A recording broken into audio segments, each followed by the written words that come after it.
By the way, these are a version of the notes that I do have in D2L. I've changed a couple of things for brevity, but in general, they're roughly the same notes. They try to cover most of the ground that the author does, just to let you know. These notes are in mostly in D2L. All right, the first two chapters of the fundamentals of ethics, we encounter the first of the value theories that we will be looking at it. Recall, value theory is an area of ethics that is concerned with questions such as, what is the good life? What is happiness?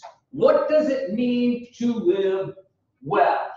Now, I mentioned this previously, but recall that the ancient Greeks tended to see the question of what constitutes a good human life as a, if not the, fundamental ethical question. Now, it might not be readily apparent to the student who is mostly used to thinking in terms of normative ethics why this is an ethical concern. So I try to explain it in one tiny little sentence. How one answers this question, what's a good life, will tend to define how you are likely to go about trying to live your life.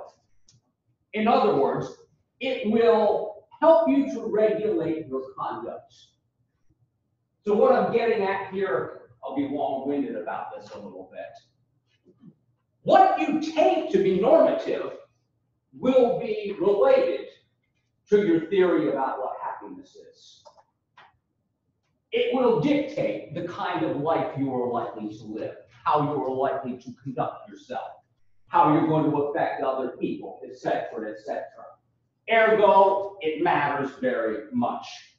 Socrates thought so, Plato thought so, Aristotle thought so, etc. Anyway, now from the get-go, the question is asked, what is the aim of life? The short answer to this question is happiness, which leads us to the question of what is this thing that we call happiness? And as the author put it, one of the oldest and simplest ways of trying to account for happiness is this account called hedonism. The word hedonism comes from the Greek hedone, which means pleasure.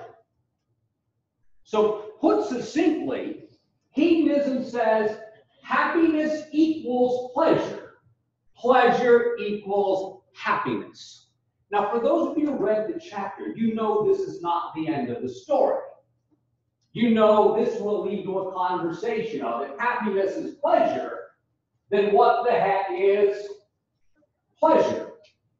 Is the best way to define pleasure even as simple as it sounds? And once you read John Stuart Mill, I hope you found out that the answer is no. It's not necessarily that simple when it all comes down to it. But anyway, before I get into hedonism per se, the author of the text makes a distinction that will be very important for the next couple of chapters. He makes the distinction between what he calls instrumental goods and in things of intrinsic value or intrinsic goods. Now, when we talk about instrumental goods, we are not talking about things that are good in and of themselves for their own sake. Instrumental goods are things that we deem good because of other states of affairs that they bring about. Now, I'm going to go for the two easy examples that the author uses. You probably infer the author must like chocolate, because the author says, chocolate is something that brings me and a lot of other people pleasure. Now, he understands that chocolate doesn't necessarily bring everybody pleasure. He also acknowledges that chocolate is not a good in and of itself. It is good because of something that it does for the person who consumes it. If you like the taste, it brings you pleasure. It is pleasant. What you seek is that pleasant experience. The chocolate is merely the instrument. Is that pretty clear? Now, the other example the author brings up is vaccinations. Now, this is a very different example. Most of us don't like to get shots, am I correct? Yeah. Yeah. Most of us also don't like to go to the dentist to get our teeth cleaned, am I correct? If you're not a regular flosser, you pay the price. You get harangued, etc., etc. Most of us recognize that even though these things do not bring quote-unquote direct pleasure, most of us would recognize that vaccinations and teeth cleanings are instrumental goods because they promote some other good. That other good I will call well-being. Now, not to get ahead of myself too much, but the author of the text seems to be suggesting that one of the things that is conducive to living a good human life is this concept called health. Most of us believe that good health, I imagine, is a component of living well, not just in the moment, but also looking at one's life more longitudinally. We don't say, hey, I can't wait to get a vaccination, but we recognize that getting vaccinations are conducive to avoiding certain kinds of diseases. We recognize that even though we don't say, oh, I can't wait to get a teeth cleaning, this is going to feel so good, we recognize the long-term well-being benefits when it comes to health of semi-regular teeth cleanings. Examples of instrumental goods. You can probably think of your own examples as well. Now, things that are intrinsic goods or have intrinsic value, these are things that we seek for their own good. Now, this is actually what we are seeking to discuss here. Happiness is something that most of us take to be an aim, an end in itself. The question is, what are the components of these things? What is the component or are the components of these things that are worth seeking as ends in themselves? Now I guess back to this answer. Well, this is this thing called happiness. It would pay to have an account of what happiness is. Why? So then we can figure out what kind of things will be instrumental in our achieving this. I hope I wasn't too long-winded there. Because, I mean, these are not difficult ideas, but it does help to tie them together. Now, the author implies right here that many of us would like to find one thing that we could define as being that thing of intrinsic good. And this is partly because of something I suggested before. Most of us would like a theoretical framework that is simple, easy to understand. And if we could find one core principle or one thing that is conducive to living a good life, we would be better off figuring out what it is. So then we could go about figuring out how to make it happen. Now, I'm reiterating here, one of the oldest and most popular accounts, I've already said, is hedonism. And I define what hedonism means. Now, the earliest version of hedonism discussed in the textbook, and I don't say this well in my notes, but I want to say it here. Yeah, why not? Hands washed. The earliest version of hedonism that the author puts forth at the beginning of that chapter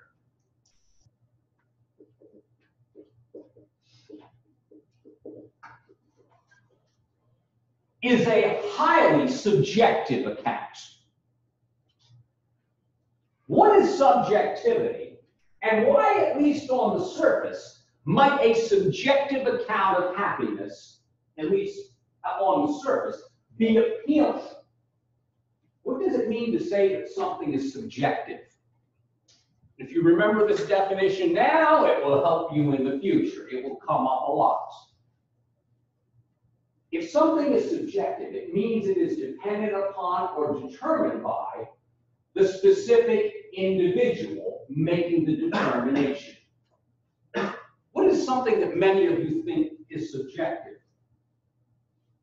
Some of you might say taste in food is subjective. Many of you might call taste in music subjective. You might not like my playlist. I might not like your playlist. It might be utter torture for me to listen to your playlist, and it might be torture for you to listen to my playlist. And guess what? Is there anything inconsistent in that? No, most of us would say that there are different things that will give. Different things will be pleasant to different people. And that seems to make sense, because all of us, while we are similar because we're human beings, there are distinct differences from person to person. So even if we define the good life as achieving happiness, at least this initial definition of hedonism is a fairly subjective one. And it suggests that what is pleasant for some people will not be pleasant for other people. And that's something that at least is on the surface appealing to some people. Now I'm going to cheat ahead for a minute.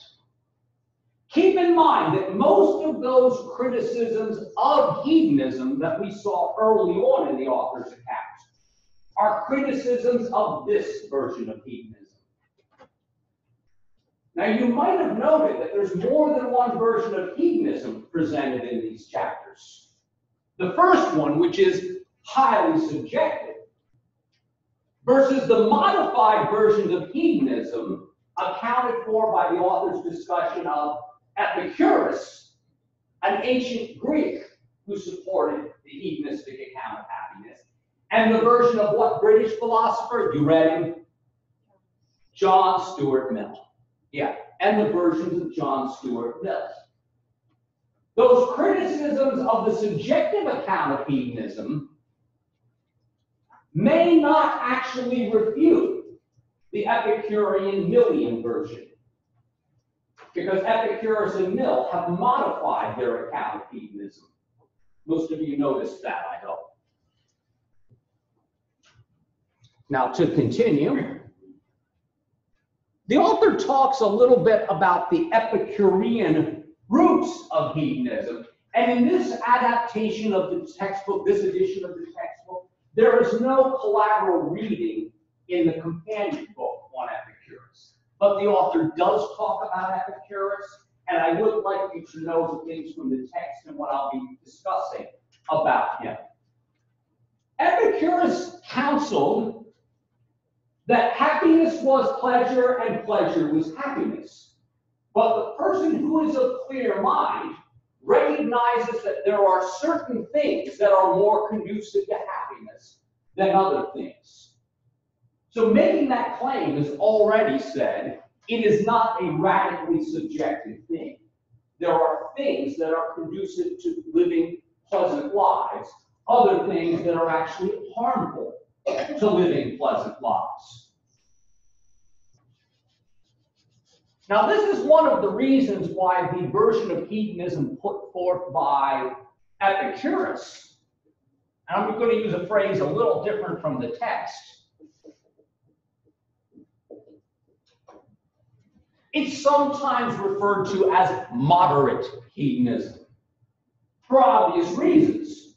He counsels that the good life is not feverishly running around and trying to get a hold of as many gritty pleasures as possible. Now, when I say gritty pleasures, that's just a phrase I like to use for very intense sensual pleasures.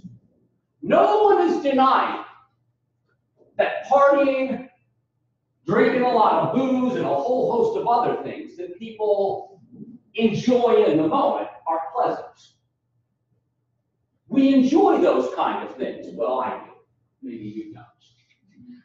But the wise person who's been around the block figures out, no, you don't need to be wise. You figure out very quickly what?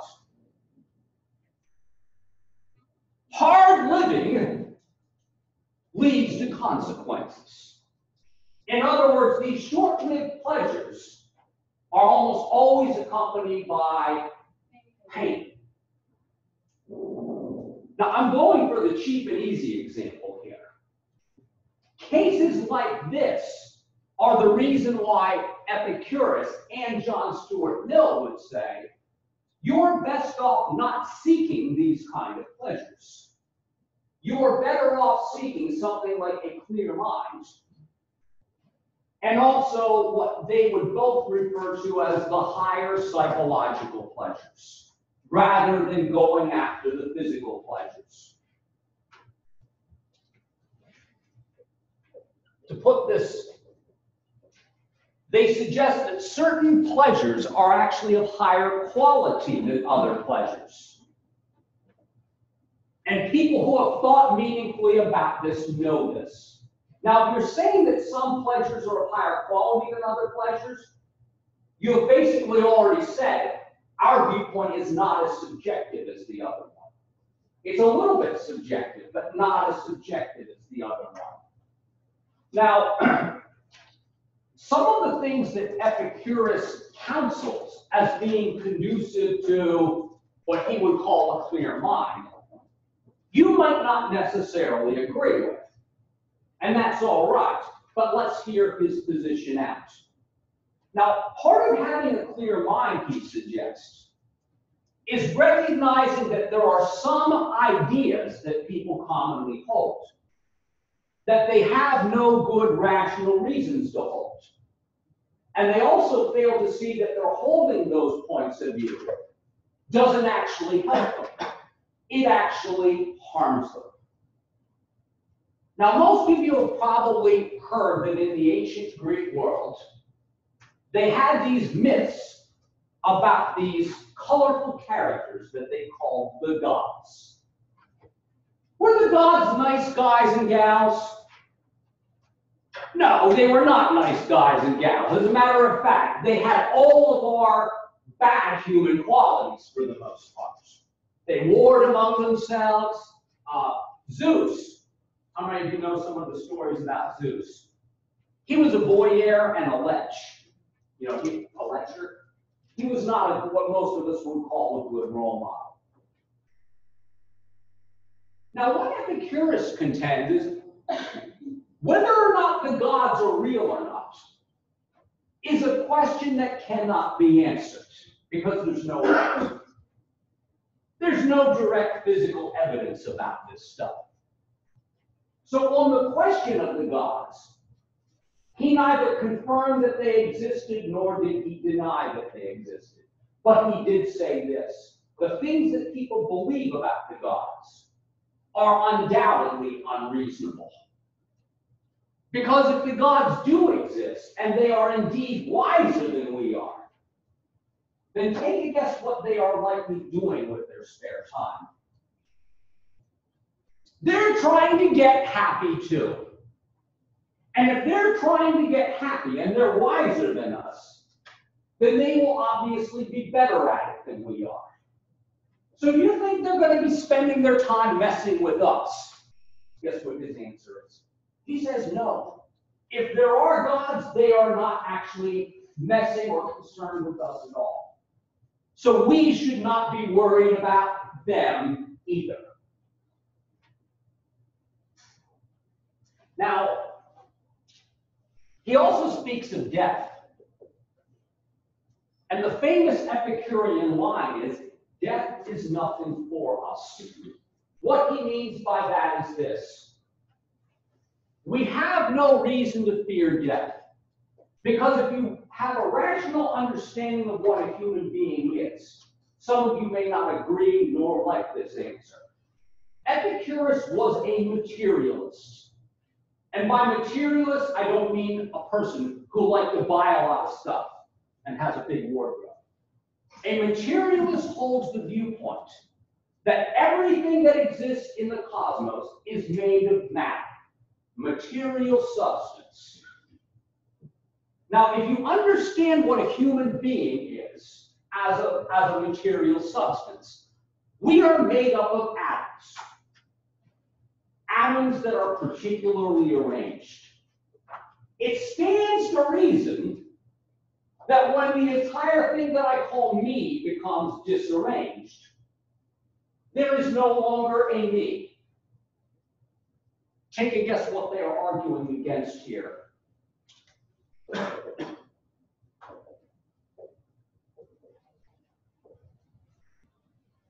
The belief in an immortal soul is irrational. Not only is it irrational, Epicurus would say you would be better off not believing it. For a couple of reasons. Keep in mind, this whole idea of bunny Christ and everybody going to heaven is a very new idea in the history of religion. Most Christians believe the majority of people were going to burn eternally in hell. Just look at the medieval paintings of woodcutters and you'll get the idea. Now, the ancient Greek worlds did not have that conception of hell. They had a place called Hades where most people were going to go to. Now, Hades was not like the Christian version of hell. There wasn't all the torture and the fires and all that kind of stuff, but it wasn't a nice place. It also wasn't a particularly bad place. It wasn't a good place either. As the myths put it, you would be merely a shadow of your former self.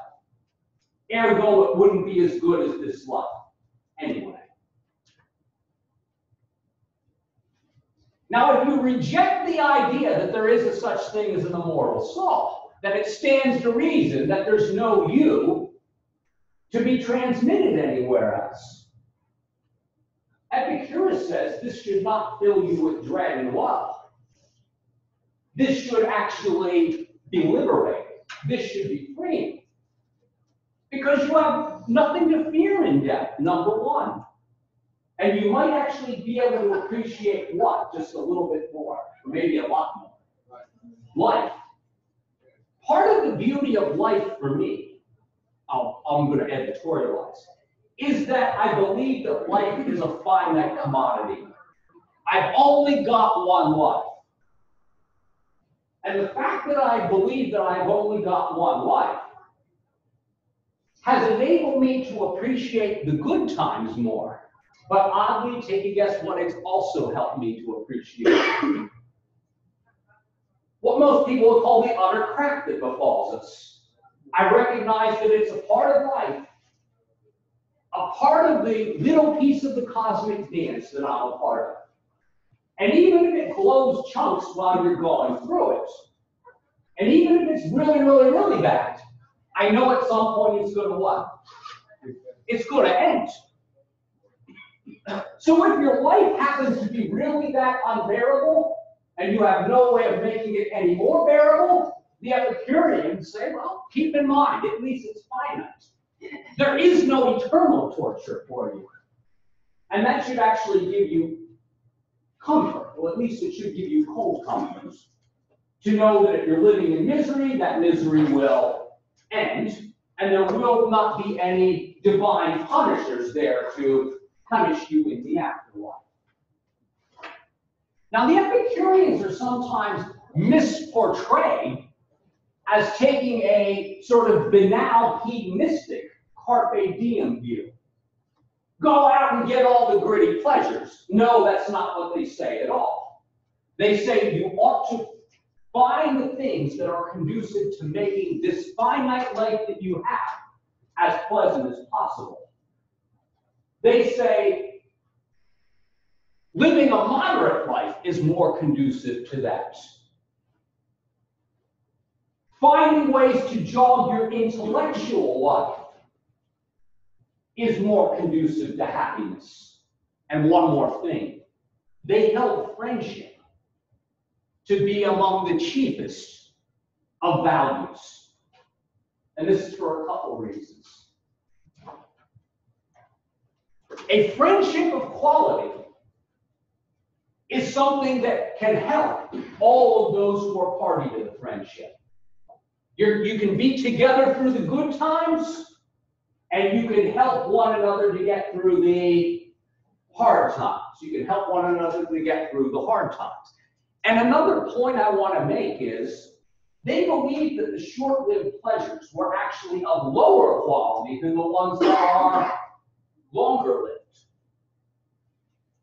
Things like friendship have the potential to be enduring things. Enduring things are better qualitatively than those short-lived things. Now, they're not saying that those short-lived things are bad, because I don't know about you, but I enjoy eating, how many of you like eating a good meal? Yeah, I like eating a good meal. I like having a nice beverage.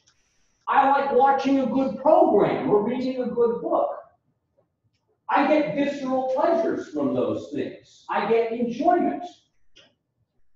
But the enjoyment in those things, as long as they're foods that are not really, really bad for me, I can appreciate those things in the moment. A good book is, of course, something you can appreciate not just in the moment, but gives you food for future thought and so forth.